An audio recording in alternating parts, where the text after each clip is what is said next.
Gentleman yields back. The gentlewoman from Connecticut reserves. The gentleman from Oklahoma is recognized. Thank you, Mr. Chairman. Mr. Chairman, I yield 5 minutes to my very good friend, the distinguished chair of the Financial Services and General Government Subcommittee of the Appropriations Committee, the gentleman from Ohio, Mr. Joyce. The gentleman from Ohio is recognized for 5 minutes. Thank you, Mr. Speaker. I'd like to thank Chairman Cole for yielding, but mostly for his leadership.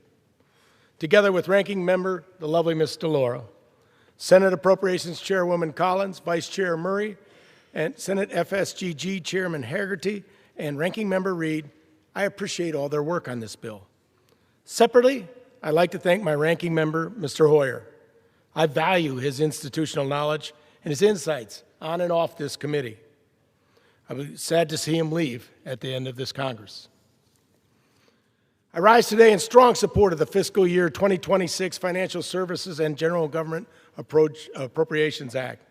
This legislation funds the Department of the Treasury, the Executive Office of the President, the Federal Judiciary, the District of Columbia, and more than 20 independent commissions, departments, and agencies. The breadth of FSGG's jurisdiction is daunting, and there are many who thought we could never get a bill done, let alone a bipartisan one. I want to thank all the members of the FSGG subcommittee for their hard work, and certainly like to thank Kim Betts for her hard work in keeping this program online and on track to be here today, and all the members of the subcommittee, because we would not be here without them. The bill we are considering today has a total base discretionary funding level of $26.3 billion. However, when compared to FY 2025 enacted levels for non-defense discretionary spending, this bill is a $140 million cut. The Treasury Department is cut by 8% from FY 25 enacted levels, including the IRS. In fact, the IRS enforcement account is below $5 billion for the first time since 2021. The Executive Office of the President is funded at just over $870 million.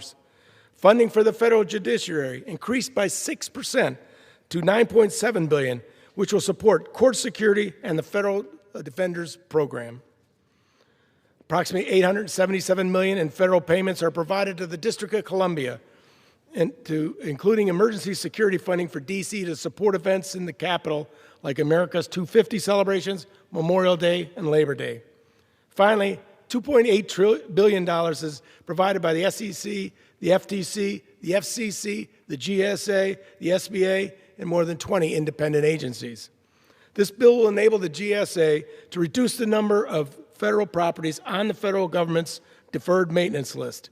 It provides critical funding for national security, including the Office of Terrorism and Financial Intelligence and Committee on Foreign Investment.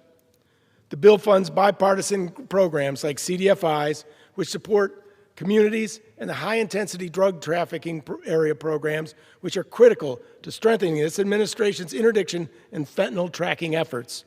In conclusion, this bill funds critical government agencies and programs and preserves and protects Congress' responsibility of overseeing how these funds are being used. I urge my colleagues to vote yes, and I yield back the balance of my time. The gentleman yields back. The gentleman from